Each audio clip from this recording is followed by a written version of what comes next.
We live in a truly exciting era. Mankind is discovering new things all the time. Sometimes we find them right under our noses and in the most unlikely places. What if all we ever needed to do to make our car engines more efficient was to vaporize the fuel using the exhaust from the engine itself? It sounds simple, but all the great discoveries, from the revelation that the world was round to the principles of flight itself, have come from simple observations of the world around us. The film you're about to see could change your thinking about the way we could be using energy in America. We call it Your Declaration of Energy Independence, because you can gain energy independence whether or not everybody else does. It's completely up to you. Better World Technologies and Dutchman Enterprises are working together on a new and exciting way to modify car engines. You may have a hard time believing what you're about to see, but it's true.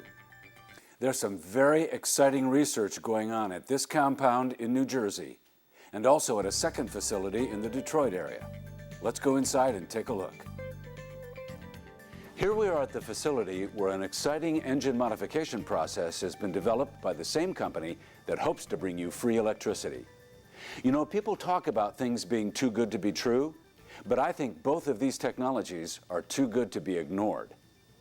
These guys are going to run this little internal combustion machine on some rather unusual fuel just to prove that it can be done. Imagine running your engine on pickle juice, or Coke, or Pepsi, or anything liquid. The secret to doing that is that they're running the fuel line through the exhaust pipe and vaporizing the fuel before it goes into the engine. The other thing that they're doing is tuning the engine to the fuel by determining the length of a reactor rod that fits into the fuel line. This is a vitally important step in the process. The length and position of the rod determines the efficiency of the engine based upon the consistency of the fuel. If the fuel used changes, this rod must also be changed for the engine to be efficient.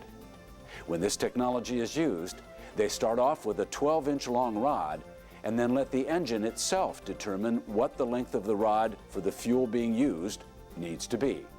That sounds crazy, but it does work that way. The rod is placed in the fuel line, which runs inside the hot exhaust line. The whole apparatus is run on the fuel mixture to be used while facing north for 40 minutes. At the end of that time, a compass is used to go up the rod, and where the needle on the compass points south, a chalk mark is made, and continuing upward, when the needle reverses itself and points north, another mark is made. Then the 12-inch rod is cut precisely at those places, and the shorter rod is put in place where the marks were, and the engine is thus tuned to that particular fuel. If the fuel changes, the rod must be replaced. Now, for the viewer to get the idea of how amazing the technology is, they'll do a demonstration with their portable engine. Mechanically, it's just like the one you have in your car. First, they'll mix a rather unusual fuel mixture. They start off with a little gas to have some carbon to start the engine. To this, they will add Pepsi. I think that it's the law that if you use Pepsi, you have to also use Coke. And they can also put in coffee or Frappuccino. Also some pickle juice, hot sauce, soy sauce, ketchup for the kids, barbecue sauce, A1 sauce, anything liquid. Now for something truly amazing. If they put this black oil in with your fuel, your car would smoke like a flak machine from World War II. Let's put a good shot of this in. The exhaust comes out right here.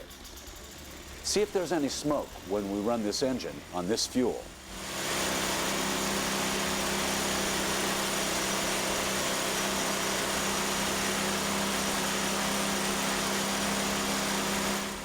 Hey, did you ever put sugar in someone else's gas tank? Well, I hope not, but I'm sure you never put it in your own gas tank. What would happen if you put sugar in the fuel tank of your unmodified car? Well, it would freeze up the engine right there and then. But let's put a healthy dose of sugar in this engine. One final ingredient is Aqua Velva aftershave lotion. The reason for this is because one of these guys will put his face down here where the exhaust comes out and breathe the exhaust from this engine. And we do want it to smell nice. Do not attempt to do what you're about to see with your unmodified car. But they can do it here because the exhaust coming out will not be hot. They'll also use a white rag to prove there's no pollution. The white rag should get black, but it won't, even though they put all that dirty oil in. With his face in the exhaust, he will take deep breaths and tears will not streak down his face, and he will not cough. Both of these events will happen to you if you're foolish enough to put your face in front of the exhaust of your unmodified engine. Well, here we have a rather weird fuel mixture. Let's see if this engine will run on it.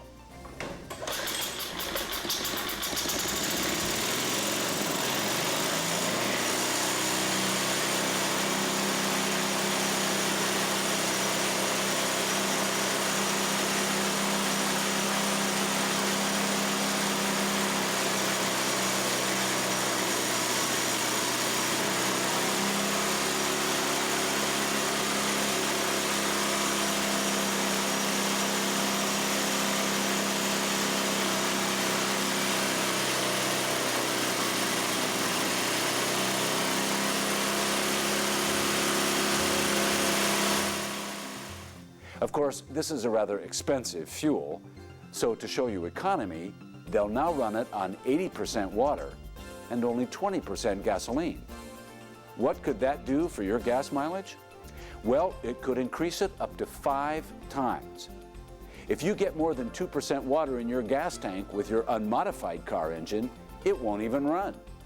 Watch what happens when they mix 80% water in.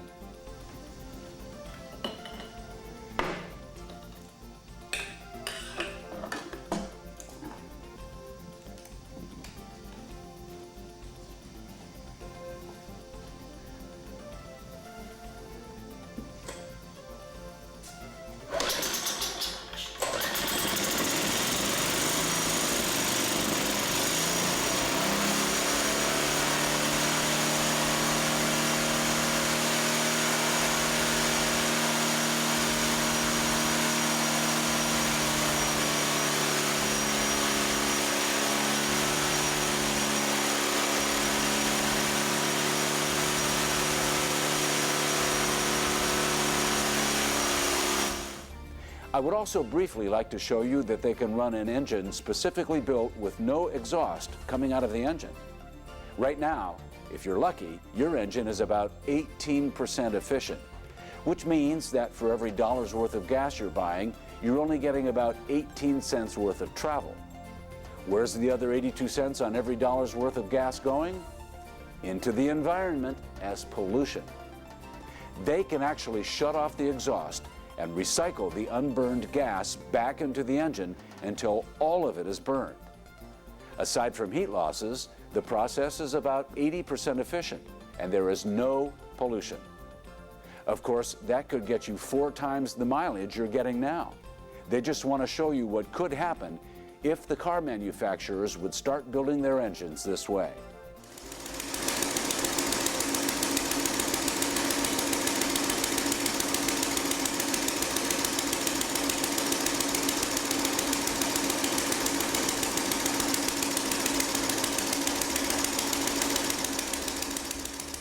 Now, experts will tell you this is impossible because they have not yet discovered the reactor rod principles and have forgotten that the intake of all engines is a vacuum. We won't attempt at this time to explain this. We'll just run it with the exhaust open, and while it's running, we'll shut off the exhaust and it'll keep running. Unlike your unmodified car, a potato in the tailpipe would not stop this engine. Recently, the History Channel ran a show on modern marvels called Gasoline. You can purchase a copy of this video from the History Channel. In it, experts explain that it's extremely important to vaporize the fuel going into your internal combustion engine. If not, you get a misfire, and that causes bad fuel mileage. What they don't explain is why you have a computer on your new car that makes sure that no vapors are injected into your engine. It's as if the car manufacturers and the gas refiners are working together to ensure low gas mileage. Do they want you to have bad gas mileage? Other experts in this History Channel video explain that there is a difference between the gas you buy in the summer and the gas you buy in the winter. The refiners also admit that the same brand of gas you're buying in California is a different mixture than the gas you're buying in Montana. Supposedly, the one in California gets less mileage, but is cleaner. In fact, according to these experts, there are not only 103 different mixtures, but they can put additives into their gas just before delivering it. With such inconsistent product, how could anyone predict your gas mileage? Using which gasoline? And where? Did they do this to defeat this fuel vaporization technology that has been known to the industry for years? Now, because of these ever-changing fuel mixtures, the length of this reactor rod has to be changed. There are two ways to modify an engine to our technology. One makes it very difficult to change the rod, and the other makes it considerably easier to do so. Since heat is necessary to vaporize the fuel, the idea is to use the hot exhaust system for that purpose. That can be done either from inside the exhaust line or from the exterior of the exhaust manifolds that get as hot as 900 degrees Fahrenheit. This trombone-looking affair is placed right onto the manifold and packed with heat putty. To use the manifolds, it takes a full day for someone who knows what he's doing to modify an engine because so much has to be removed in order to gain access to the manifolds. After that, it all has to be put back. To modify the engine using the inside of the exhaust line merely requires access to the exhaust pipe. A piece of pipe is removed and replaced with a specially bent pipe that makes inserting the reactor rod easy. If it needs changing in this case, it's under the car and easily accessible and easy to change. But in this case, it's not easy to change and takes a whole day rather than a matter of minutes to get to. You may know that in order to protect the sacred catalytic converter that may capture 5 to 10% of pollutants, it's against the law in most states for mechanics to modify the exhaust system. Isn't it ironic that legislation designed to reduce pollution makes it difficult for this technology to eliminate it? It's in the interests of all citizens of this country to get that legislation changed. For everyone's sake, you should show this film to your state lawmakers and insist that they change that law.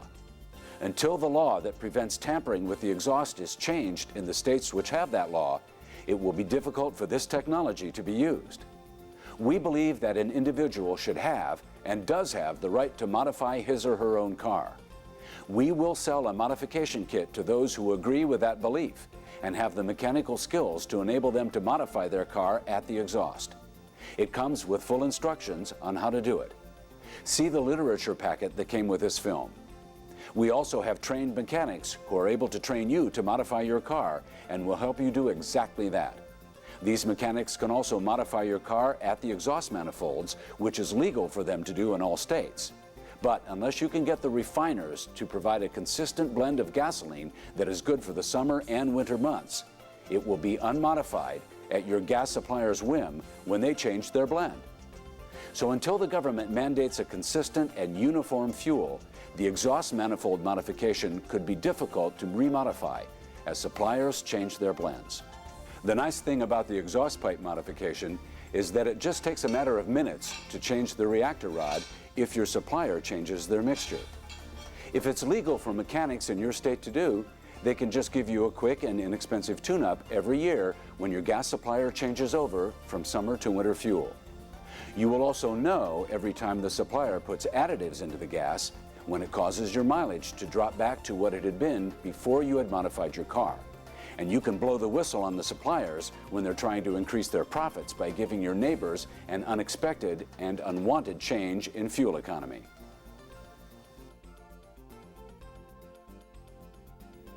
Now that we've explained the problems we've encountered in trying to bring our discovery to consumers, let us show you that we have since discovered a way to overcome the obstacles.